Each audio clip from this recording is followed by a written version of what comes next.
My dream was weird as fuck. It's three dreams in one. At least that's how it feels, and they're all different genres. Okay. Okay, so in the dream, I start off at a wrestling event or a museum, but it's weird because it's not in an arena. It's like you remember when Jeff Hardy hit the swanton to Umaga in that Falls Count Anywhere match off the truck? Yes. It was more Yes. like that kind of location, except instead of a truck, think of like a concrete structure, and Jeff Hardy jumped off like a second story balcony. Shit. And so, Bro sacrificed his vertebrae. but the thing is, this was like this in person thing was like a flashback. So I got to meet Shawn Michaels in my dream. And he was telling me Wonderful. about one of his famous matches against Jeff Hardy, which was that. That was the spot in the match. And so Sean describes the match finish, and he's telling us about like little things that we didn't know about, like the booking or the behind the scenes or the storyline, and he describes certain details about the match finish that we would have never noticed, like the support structure that did the swanton off of wasn't sturdy, and so he was holding himself up with the wall, like that kind of thing. Damn. And then Sean mentioned that he left out a part when he was explaining the match in detail, that apparently he peeled and threw orange slices at Jeff Hardy. And he said the reason he didn't bring it up is because he said he wants to leave it to history. Yeah. Whatever the fuck that means. How you gonna throw orange slices at someone Wait, mid wait, fucking where match? did he get the orange? Did he I keister don't it? What's know. going on? Oh no, Where did he get the orange? Wait a minute. I have Wait, no wait, clue. wait, wait. Yeah, so in my dream, so this is weird because it's going back and forth between like me, like in like a first person POV, me talking to Shawn Michaels in like present day, and then also my brain would keep cutting back to like grainy like DVD footage of that match, even though Yeah. it never fucking happened. So it's weird like how my brain was working during this time. So anyway, after the whole thing, I leave, and my sister is coming to pick me up, and so she's waiting in the lobby. And so we're walking through, and my sister hands me chocolates, like to eat. Like she got it, and so it's for me to eat. And so they're in the shape of like a Hershey's Kiss, kind of, but they're like much thicker, like wider. And then so I eat one, and then the second one I drop it, and it rolls underneath the door. So I bend over to look under the door, and I see a hand come in and pick up the Hershey's chocolate. What hand? Wait a minute. It's just a random hand, like someone just walked by and like saw the chocolate on the floor and picked that shit up. Hey, yo, that's symbolism right there. God? I don't know.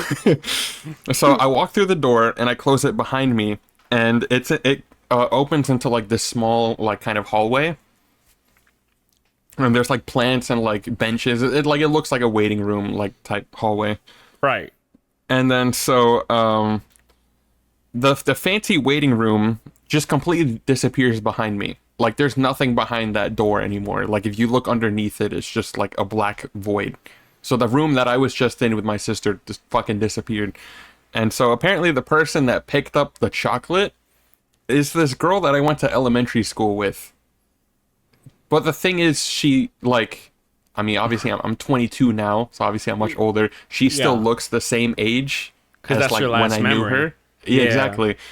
And this is like first grade, so she's like really young. So it's this little girl eating chocolate. And then so I don't recognize her right away. And so I ask her about it, and she just stares at me. Like she's not saying anything. And so I'm just like, fuck. all right, Wait, well, wait. Fuck, bro. Oh, you know how quickly I would have formed a pump action shotgun in my hands after that? Fuck that. I'm sorry, continue. yeah, yeah, no, hey, little girls are creepy, bro. Yeah. Have you seen Abigail? Fuck that. So, yeah, so basically I'm like, okay, this is awkward, so I'm just gonna leave. So I turn around, and the door that was behind me is gone, and now it's like a concert hall, and it's like completely empty. There's like chairs set up, there's instruments and a stage in the back, and it's all fucking empty. completely empty. Damn. And so I walk over to the stage and I'm just kind of like looking at the instruments, wondering where the fuck I am. So the thing is, I'm aware I'm in a dream, but I like can't control anything. Like I know I'm dreaming, but I can't like control my actions or anything I'm doing. And so Yeah, it's as if you're watching somebody else experience it. exactly. And Yeah. like it's almost like it's not even me. You're outside of yourself. Yeah, and so I'm like staring at the stage and I'm like right in front of it. Like I walk up to the front and I'm like right in front of the stage, but I'm not on it. And then all of a sudden I feel a hand grab my shoulder and spin me around, and it's the same girl, except now she's much older. Obviously I don't know what she looks like now. I haven't seen her since fucking first grade, but she has like the same facial structure. But she's can just like tell. clearly much older. Yeah, like I can tell it's her, but she's like my age now. Well, I feel like that was kind of the reasonable side of your brain at that time, because you saw her when she was a kid. It's like, wait, but then and then next time you saw her, your mind corrected it. Yeah. It's really weird how the mind works like that. It's so imaginative when you're asleep. It's like a whole other part of your brain. Continue. Yeah. And it's weird because this girl, I wouldn't say I was friends with her. Like, I talk to her every now and then. So, like, you know how you have, like a desk partner in, like, some classes in elementary school? So she was, like, my desk partner, but, like, we didn't really talk. Like, my friends were, like, sitting in other desks, you know? Right. And so I wouldn't really talk to her that often. So, like, that's how I recognize her. But I would never say that we were friends. And so she hands me the same chocolate that, like, she picked up. And I eat it. And then all of a sudden, she grabs my hand. And the whole thing turns into, like, like, everything gets blurry. And it turns into kind of like a montage, in a way. Like, all of a sudden, we're at the movies. Like, we're walking through a theater. And so she's, like, holding my hand and, like, dragging it behind her. You know what I mean? Like for me to follow her. Yeah. So we're going through, like, a movie theater that's empty as fuck. It's just, like, the entire room is blue. There's a movie playing on the screen. I have no clue what movie it is. And then she's, like, walking me from, like, one side of the theater all the way to the end. And then all of a sudden, we're, like, in front of a food truck. And then we're in the middle of a street. And as she continues dragging me, I explain this to you. It's like a first-person, like, POV, like, fade transition. Like, all of a sudden, when we're walking on the sidewalk, everything becomes really clear. And then it's like a subway car kind of starts forming in front of us. And it goes from, like, an empty street to an extremely crowded subway car. Like, there's people fucking everywhere. No space to stand on the subway. And then so she lets go of my hand to kind of, like, navigate, like, through the crowd of people. Everyone is just staring forward. Nobody is talking in this subway car. It is silent. The only thing you hear is the train. And so I'm following her, and then all of a sudden there's like a pole that you would grab onto to, like, keep your balance while the train is moving. So we both stop at the same one, and we're just kind of waiting. And then I ask her, "How'd you find me?" And she just giggles. And then I asked her, "Are you running from something?" And she just, like, gives me, like, a shrug. And then, like, as, like, the first thing that popped in my head is just, like, okay, she's, like, escaping, like, an abusive, like, household or relationship or something. And then so I ask, abusive ex-boyfriend? And then she just goes silent.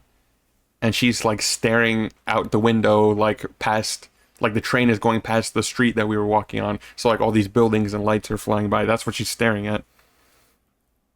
And then all of a sudden, she pulls me in close, and she says something about a lab. I couldn't remember what she said, but I just remembered lab, like, at the end. And this is where we get into the third. This is where we get into, like, the third genre. The third of my act. dream. Yeah, the third act. So she says something about a lab, and all of a sudden, this dream is not in a first-person POV anymore. Now it's as if it's like a movie scene, but, like, my eyes are like the camera, you know? So it's like cuts and, like, transitions and that kind of thing, and it's really weird. So she says something about a lab, and then all of a sudden, I'm seeing, like, a black guy sitting in a truck, like in the driver's seat, and he's wearing like a military uniform. And and he's wearing this earpiece almost like he was listening to our conversation in the subway car. And so when she says lab, he immediately looks to his left, and he's sitting in front of like this big building, and there's a sign that says Radiant Labs. I googled it. It's just an electrician thing, nothing important. But you know that gives me like Resident Evil vibes or some shit. Radiant Labs. I don't know what that is. And so he says, "We're here," and one of the SWAT guys gets out of the back of the truck with like a riot shield. And he walks through like the front door of the building. And then so now we'll call the driver Joe, just to give him a name. And then so all of a sudden he turns the truck left and he drives. So imagine the road he's on is like a second story structure, kind of like a bridge. He just drives off of it and lands perfectly on his wheels down to like the first floor. And then a second SWAT guy gets out of the back with a riot shield and also goes into the building. So we have two different guys entering from two different floors, and he's just kind of like sitting in the truck. Shit. And now the windows of the building are like covered up, like with like wood panels. But you can clearly see inside. It's just fog and mist and everything, and you can't see 2 feet in front of you in there. Like you're not going to be able to see anything. So, you know, the two guys walk into the building, the doors close behind them, and then you don't hear anything, and then all of a sudden over the radio, you just hear one guy start yelling. And so... That's Resident Evil as fuck. Go ahead. Yeah. And so both soldiers tried running. There's like glass like doors, so they both try running out of the doors, but now all of a sudden it's locked, and so they're trapped in there, they can't get out, and it's just fog behind them. And so they get dragged back inside, and I assume they died. I didn't hear anything after. Oh, that's scary, bro! Oh, I assume they got pulled into the fog and then just died, because I didn't hear anything, and I didn't see them afterwards. We gotta see the mist. Continue. So I was able to get a glimpse of like what dragged back one of the guys. Think of the Offspring from Alien Romulus, but with PS1 textures. Like it's like a low quality version of the Offspring. Just a big ass Wendigo hand, yeah. Yeah. And so now I'm thinking I'm just in a Resident Evil movie. Yeah. And so the black guy, he's got to be like Chris Redfield or some shit. I don't know. But Joe gets out of the truck and he runs towards the building, and he sees this group of scientists hiding in like a side entrance. And so they all see him, and now they're like starting to bang on the window to be let out. And the door is stuck and it doesn't open all the way through. So Joe gets away from the side entrance and turns around, and he's like looking through the parking lot. And all of a sudden that food truck that I was at briefly is in that same parking lot. And so Joe goes over and he asks like the guy working the food truck for like a pen and paper. And so the guy hands it to him, and Joe grabs the pen and paper, and he runs back to the entrance with like the slightly open door, and he hands it to one of the scientists and tells him to write down any and all the information he needs to know. And then so apparently the food truck owner saw like the two soldiers get killed in there, and he just says like, "What the fuck is going on?" Next thing I know, I'm in a first person POV again, and I'm walking past. I'm walking through the parking lot past the food truck guy, and I'm walking up behind Joe. Jesus Christ. All of a sudden, I reach up and I grab his shoulder, and then I wake up. Holy fucking shit. Holy fucking shit. You went back to a flashback. You were a time traveler in that moment. Like, dude, what the fuck was that dream? What the fuck? Hey, yo! So, what I'm looking at here is that first grader girl was the personification of innocence in your eyes, and the narrative was that this innocent-looking girl is actually some sort of mutant that they were cooking up in a lab. And so when she said lab, you immediately went back to a flashback, which a lot of movies would do. So when you went back to the flashback, all that shit happened. What really confuses me though is, why were you there? Yeah. Why do you see that character and think you have to intervene because you're scared for his safety? Yeah, it's weird. Maybe that's who you're trying to aspire to be. As if you were trying to become him in that moment. Trying to tap him on the shoulder. And as if you were trying to get into his POV because you wanted to see more of the plot, but you woke up before it got too exciting. Like always. Yeah. Yeah, of course, right? That is fucking crazy. Yeah. So yeah, that's literally what it is that this girl, she was in the house and she you don't notice her, you don't see her as a bad thing, and then eventually she's holding your hand, she's doing all this, and you feel like she's running from something because of how much she's like not in tune with her emotions. She's trying to stay distracted, going to these exotic places, and now we're on a train, and when we're in the train we're going somewhere except there's no destination, so that means she must be running from something. And then once we figure out, and once she says the lab, it's like, well, if you come from a lab, that means that you were made in a bottle somewhere.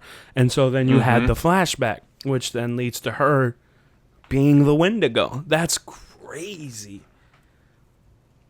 I don't know, bro. This dream was fucking insane. So my thing is, why were you there at the end? I don't know. But why would you intervene at the end? Why would you come up to him and say, "Hey, Joe," and then it stops? I don't know. Like I like reached for his shoulder, and as soon as I grabbed it, I woke up. So it's obvious the scientists are in like a completely helpless situation because the room, they can't come out, and even though they're yelling to be let out, you can't hear them. So the room is soundproof as well. Mm-hmm. So he gets the pen and paper. It's like, I can't save you, but give me some information just so I could save others or whatever. Yeah. And you run up to help Joe. In that moment, was Joe showing fear, or was he like the badass, like the main character in Resident Evil? No, he was like scared. Like he was like an actual like, emotional person. Oh, so you Yeah, wanted yeah. to save him. That's what that was. It's like, I know how this story ends. You wanted to save him. I just want to know what Shawn Michaels was doing with orange slices. That's real. Well, you were in I think what it was that first scene is like you in a familiar place, like watching podcasts, Yeah. probably watching clips of WWE. You're in a nice, familiar, calming place. This is something that you enjoy, and then all of a sudden you're taken out of your comfort zone. You're in your comfort zone in your home, and then you're invaded by this weird girl that you're not suspect of at the time, and then it becomes that way. So it starts you off in the most comfortable of places, and then it gets to a point that is so fucking foreign and scary and tension-filled by the end. That is crazy. This is a movie, bro. Yeah, I'm telling you, this is a narrative and a half. Yeah. Wow. When the dream has good story structure and plot. Bruh. Bro, and cinematography. That first person fade transition into a subway car was crazy. Absolutely ridiculous. See, this is why we record these things. I'm sure people that, know about sleep and psychology or whatever can probably figure out what is the meaning behind that dream. I have no fucking clue. I was in a wrestling event, and then all of a sudden this girl from my past shows up, and then I was in a Resident Evil movie, and then I woke up.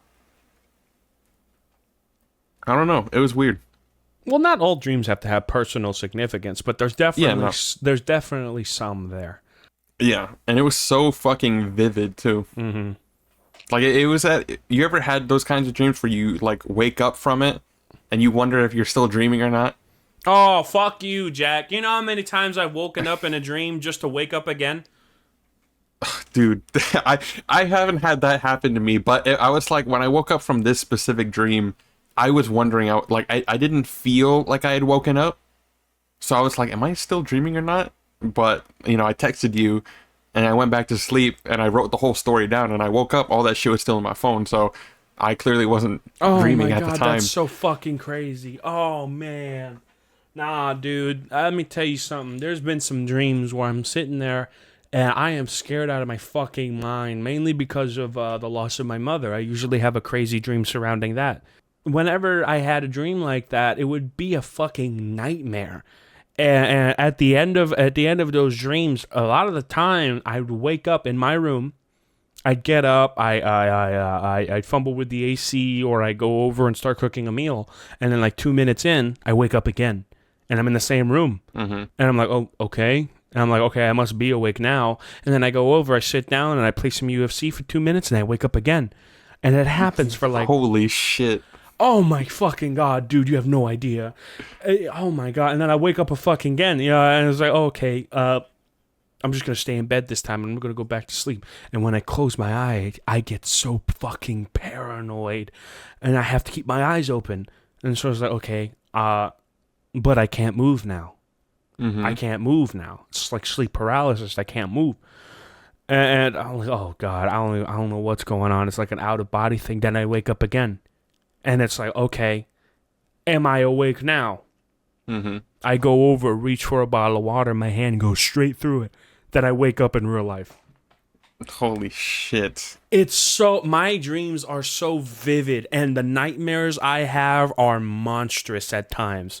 A lot of the nightmares that I have, a lot of them have nothing to do with a Freddy Krueger, Nightmare on Elm Street, whatever the fuck. A lot of my nightmares that I have either surround someone who's dead or some circumstance that is so out of this fucking world. Like, it's just something... It's something so... I think the best way to describe my nightmares are sterile. Absolutely devoid of any kind of personality or human feeling whatsoever. I feel like I'm in a room and I'm the only one there when there's a bunch of people in the room with me. I feel like I'm the only real person here. I'm looking at everyone else. And that has to do with the fact that sometimes when I'm in my nightmares, I'm surrounded by dead people. People I know personally that are dead. And so when I go to shake their hand, I'm like, yeah, but you're not alive. And I know that. And it's it makes me feel so alone. It's fucking crazy. I'm telling you, bro. Terrifying. My nightmares are fucking terrifying. Trust me. When I get another one, I'll let you know. Yeah, because this would make some good cinema. What was really weird about my dream is you would think that whole last part, that's like a Resident Evil movie, was a nightmare, but it wasn't. Yeah, it was like I a didn't movie. feel scared at all. Yeah, it was like I was watching a movie. Maybe you were a director at that moment. It's like, all right, Joe, listen, we got to get you to do this again. That scene was shit. I'm going to need you to do it again. That's why I'm grabbing his shoulder. Oh, man.